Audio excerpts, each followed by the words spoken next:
de Voices, bienvenidos de nuevo a nuestro canal. Para aquellos que nos visitan por primera vez, este es un canal con pequeños videos y grandes lecciones. El tutorial de hoy se trata acerca del presente continuo o presente progresivo, como algunos de ustedes ya lo conocen.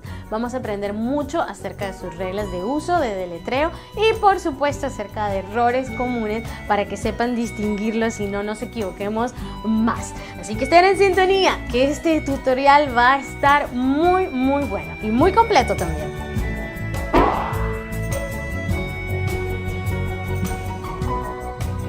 Bienvenidos de nuevo a nuestro canal, mi nombre es Heidi Saavedra. Para aquellos que nos visitan por primera vez, recuerden suscribirse para que siempre reciban una alerta cuando tengamos un nuevo video.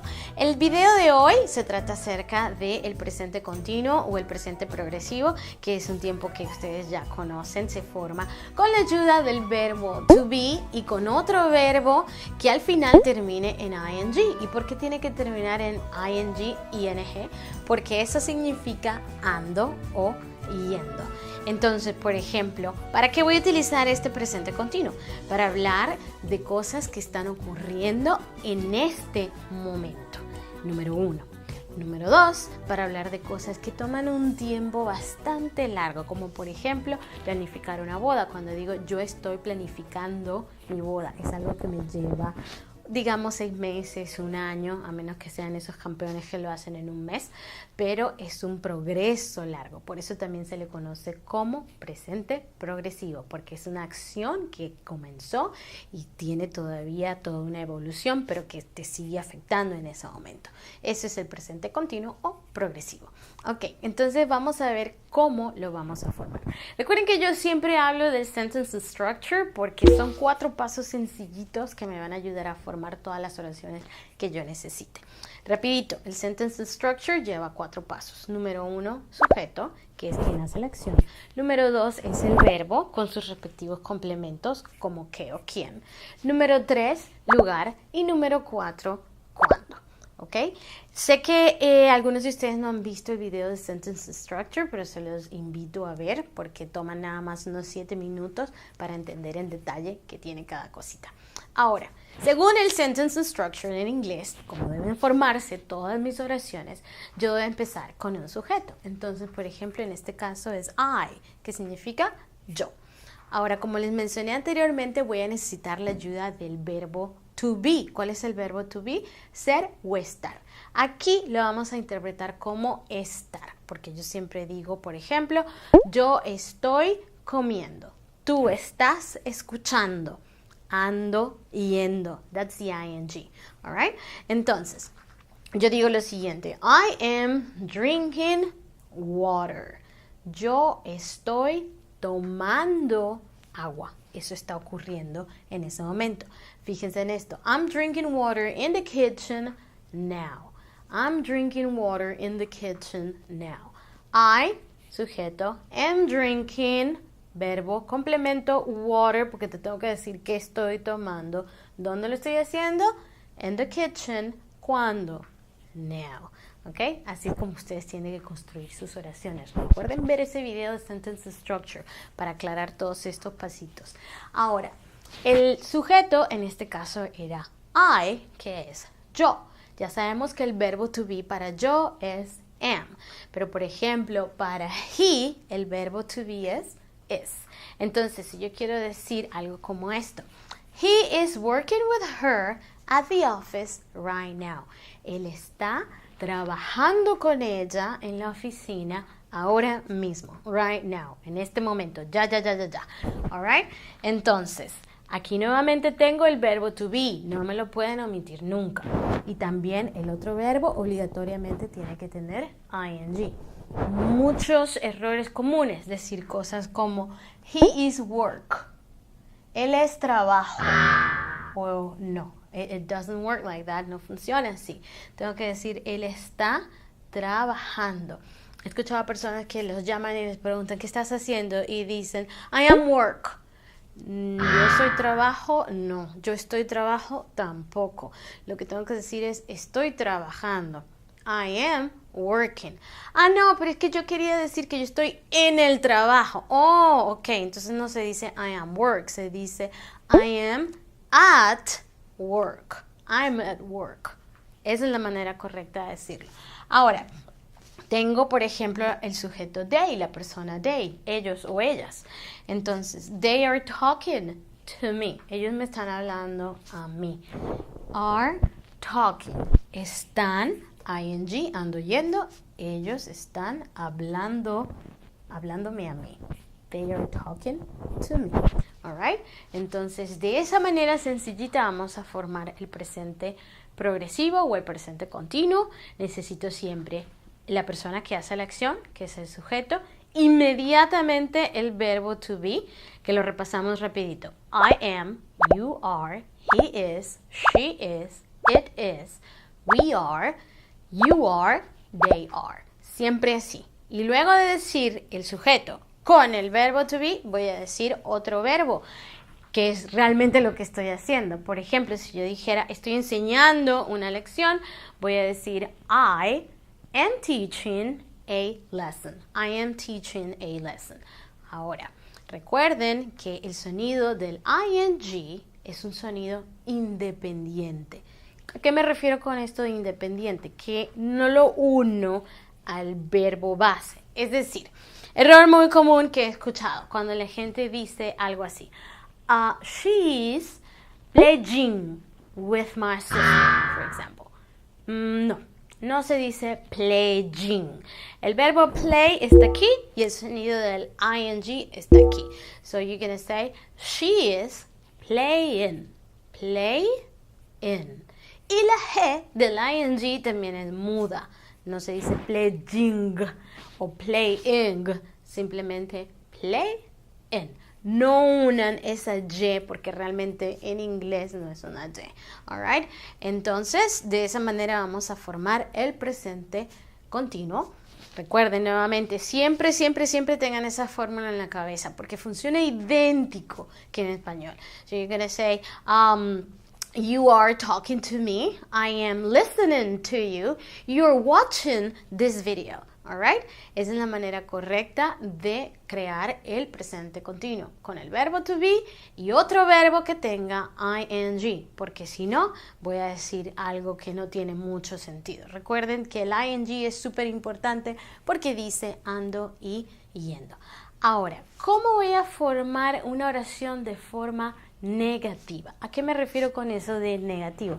Bueno, una oración de forma negativa es cuando digo que no, que algo no está sucediendo. Entonces, aquí tengo, con este marcador les voy a señalar esto. ¿Quién es él nuevamente? Es el verbo to be, el verbo más importante de todos. El verbo to be marca la diferencia donde quiera que se presente. Fíjense que yo aquí tengo dos verbos. I am drinking. El verbo am y el verbo drinking. Pero el que va a marcar la pauta, el que me va a decir cómo tengo que hacer las cosas, es el verbo to be. Como siempre, cuando él aparece, hay que hacer lo que él diga. Entonces, el verbo to be, si algunos de ustedes no lo saben, se niega con not. So, I'm going to say, I am not drinking water. O, he is not working with her. O, they are not talking to me. Recuerden siempre eso, que sea así como un lema, un mantra, algo que siempre se repita. El verbo to be se niega con not. Suenen bien esa T también. No tiene que ser muy exagerada como yo lo estoy haciendo ahorita, pero sí quiero que ustedes la pronuncien bien. Not. I am not. Lógicamente, por ser el verbo to be, puedo también utilizar contracciones. Por ejemplo, he is not working with her, también puede ser he isn't working with her, o el otro tipo de contracción que es his not working with her. Las tres respuestas están correctas. En una no separé nada y en las otras hice dos tipos de contracciones súper comunes en inglés. Y sí, las contracciones son muy comunes a la hora de hablar porque facilitan que el mensaje se dé más rápido. Es más casual y es algo que voy a encontrar siempre que hable con alguien que esté en contacto directo conmigo. Alright? Entonces, recuerden, cómo debo utilizar el verbo to be para formar el presente continuo, voy a negarlo con el not. Alright? De esa manera lo van a hacer. Ahora vamos a pasar a la siguiente parte de este video. Una de las cosas más importantes que ustedes deben lograr a la hora de aprender un nuevo tiempo es cómo hacer preguntas con ese nuevo tiempo. Y ahora, en este presente continuo, vamos a ver cómo el verbo to be determina exactamente cómo voy a hacer las preguntas. Cuando el verbo to be está presente, aplica la regla del switch. ¿Qué es eso? Que, por ejemplo, si yo tengo una persona que en este caso es you, y el verbo to be es are, yo voy a hacer switch, es decir, los voy a cambiar de lugar para poder hacer una pregunta y que no se les olvide la entonación al final porque es una pregunta. Entonces, por ejemplo, si yo digo you are my friend y lo quiero convertir en pregunta, ahora voy a hacer are you my friend? Are you my friend? Entonación al final, eso es súper importante a la hora de preguntar. ¿Ok? Vamos a ver entonces en esta pequeña tablita que puse por aquí cómo voy a lograr hacer todas esas preguntas. En la primera oración que tengo aquí dice they are sleeping. ¿Ok? Esa es una oración, todavía no es pregunta. ¿Cómo voy a lograr que sea pregunta? Con la regla del switch. Entonces, intercambio y ahora digo are they sleeping? Lo mismo sucede con is. Por ejemplo, esta es la oración. He is playing poker. Ahora voy a decir, is he playing poker? Para que se convierta en pregunta. Regla del switch. Sucede también con am. Por ejemplo, I am studying English. ¿Ok? ¿Cómo voy a hacer una pregunta? Con eso voy a hacer switch nuevamente. Am I studying English? Am I studying English? Am, como la letra M. Am I studying English? All right. Ahora, hay preguntas afirmativas y hay preguntas negativas. Como les dije anteriormente, lo negativo incluye la palabra no. En este caso, es mucho más común hacer contracciones que separar ese not. Vamos a ver a qué me refiero. Por ejemplo, aquí dice, they are sleeping. Cuando lo quiero volver pregunta, voy a decir, are they sleeping? Right? ¿Cómo pongo ese no en mi pregunta? ¿Cómo digo, por ejemplo, no están durmiendo? How do I say that? Agrego la contracción aren't. All right? Agrego el NT. Aren't. Aren't they sleeping? Hace poco me preguntaron, pero también puedo decir esto, ¿verdad? Are they not sleeping? A lo que yo contesté, sí, por supuesto que lo puedes hacer porque gramaticalmente es correcto.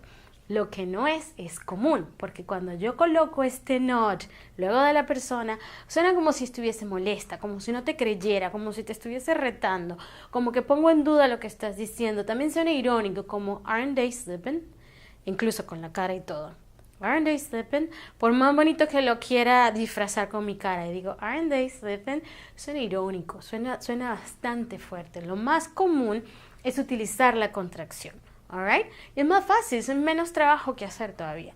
Entonces, el are they sleeping es en forma afirmativa. Aren't they sleeping es en forma negativa. Ahora, ¿qué sucede con is? Is he playing poker?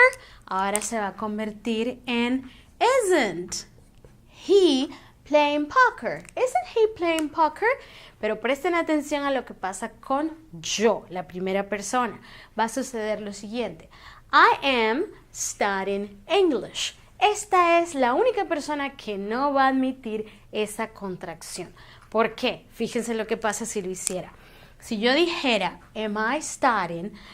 Que es la pregunta. Si yo dijera esto, amn't I studying? No tiene ningún sentido. Así que aquí se aplica eso de que voy a separar este not y lo voy a colocar aquí, aquí, aquí, aquí. Y voy a decir, entonces, lo voy a borrar de acá para que no se confundan. Y dice, am I not studying? Am I not studying? ¿Ok? De esa manera se van a hacer las preguntas. Ahora, si tengo un WH question que son why, where, when, lo voy a colocar de primero. Por ejemplo, where are you studying English? Or why are you studying English? Or for example, what time are you studying English? Okay? De esa manera entonces voy a formar mis preguntas. Ahora vamos a los usos y el spelling y vamos a culminar después con este video. Esto es suficiente para aquellos que no quieran ver más reglas, pero yo les garantizo que van a aprender algo muy interesante en la siguiente parte. Y ahora vamos a ver unas reglas para ciertos verbos que requieren una atención particular. En el primer caso tenemos los verbos que terminan con una E silenciosa, silent E. Un verbo como por ejemplo drive. Drive ya sabemos que no se pronuncia drive ni drive porque esa E es silenciosa, pero sí se enfatiza bien la letra anterior que es la V. So, este drive que tiene esa E silenciosa, vamos entonces a quitar esa E, la E desaparece y la voy a reemplazar con ing. Entonces queda algo así. You are driving. You're driving. ¿Ok?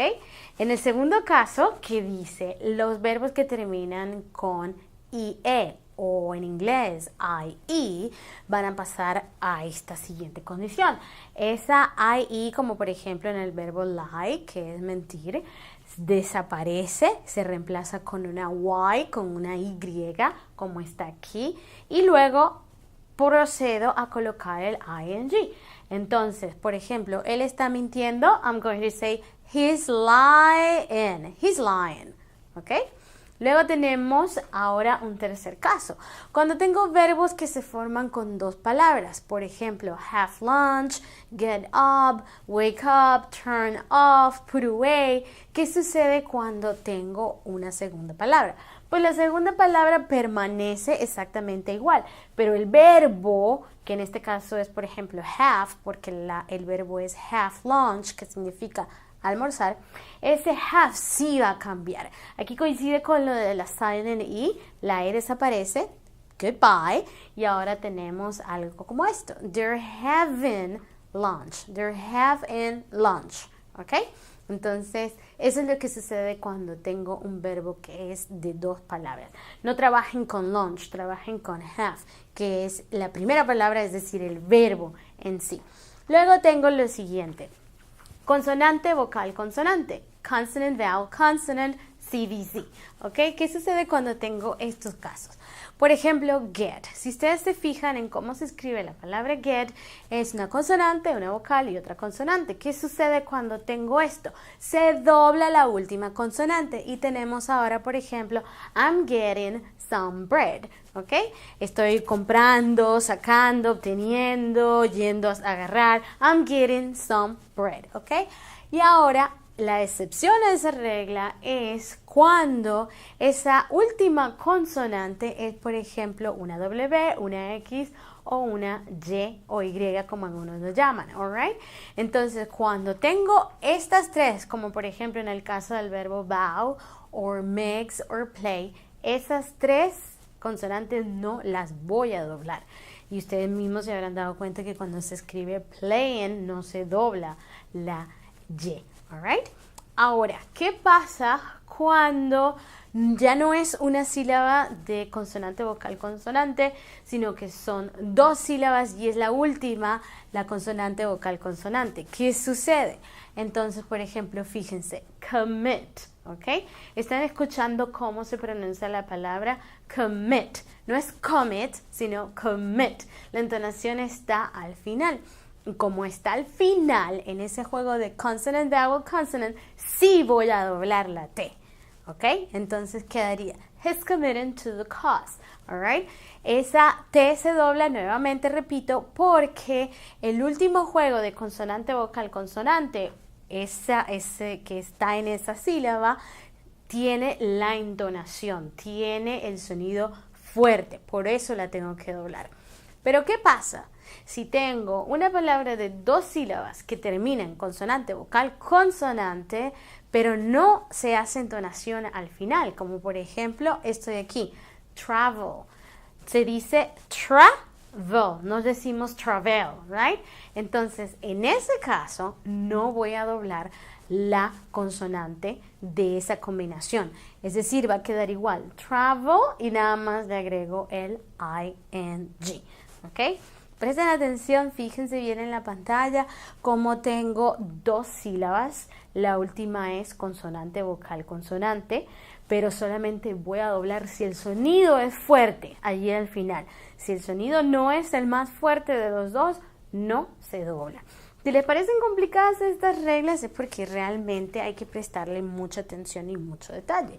Pero la buena noticia es que en nuestros correctores de teléfono y de computadoras podemos contar con el respaldo de su corrector automático y eso nos va a ayudar con estas pequeñas reglitas. Pero no está de más saberlas, no está de más conocer exactamente por qué a veces tenemos dobles consonantes y por qué a veces la S va. Esta es la explicación a esa duda. Ahora vamos a pasar a la última pantalla donde vamos a ver entonces cuáles son los usos de este presente continuo. Finalmente vamos a hablar de los 3 usos principales del presente continuo. Número 1 es algo que ya hemos visto durante todo el tutorial, que es para describir lo que está ocurriendo en este momento. What's happening right now? Por ejemplo, nosotros estamos aprendiendo mucho inglés, estamos aprendiendo sobre las reglas del presente continuo y en eso vamos a expresarlo como we are learning a lot, bastante, mucho, ¿ok? Ahora, el segundo caso es para describir cosas que se están tomando bastante tiempo. No solamente están ocurriendo ahorita, sino que también se están tomando un tiempo. Como por ejemplo cuando tienes un problema en la cocina con la llave del agua porque está goteando, lo vas a decir así. The faucet is leaking. Esto está tomándose un tiempo, alright? Por eso el título es este. Things that are taking some time. Y finalmente también lo podemos utilizar para el futuro. Yes, for the future. Ya sabemos que para el futuro se usa I am going to y I will, pero esta es otra manera también de hablar del futuro. Imagínate que ya tú tienes pensado desde esta mañana que inició tu plan que vas a ver una película, entonces tú dices algo como esto: I'm watching a movie tonight. Si lo traduzco literalmente va a sonar así: estoy viendo una película esta noche. Lo que en español no tiene mucho sentido porque nosotros decimos algo así como esta noche me pongo a ver una película, esta noche me veo una película, pero estamos hablando del futuro. No necesariamente de un futuro muy cercano, también puede ser un futuro a largo plazo, como por ejemplo I'm moving back home in December. Me estoy mudando en diciembre, o por ejemplo, o me mudo en diciembre como lo diríamos nosotros en español, o por ejemplo, I'm going to college next year, y algo así como por ejemplo, you're subscribing to my channel after watching this tutorial. Ustedes se van a suscribir a mi canal luego de ver este tutorial. Esas ideitas, esos planes también que son el futuro también se pueden expresar con el presente continuo y es una manera muy común de hacerlo. Espero que este tutorial les haya gustado. Sé que llevó bastante tiempo. Lo que pasa es que por la presencia del verbo to be, a mí me gusta tratarlo como él se merece, como el rey que es, y me gusta dar todos los detallitos. Entonces espero que no les haya afectado mucho con su tiempo, pero era algo que teníamos que cubrir. Muchas gracias de nuevo por ver este video. Suscríbanse a nuestras redes sociales, Facebook, Pinterest, Instagram, y recuerden que yo estoy como Profe Heidi Saavedra. También recuerden que tenemos 2 escuelas en Charlotte, una en Pineville y una en Albemarle Road, y que voy a estar esperándolos con los brazos abiertos. Muchísimas gracias por ver este video y nos vemos prontito. Bye.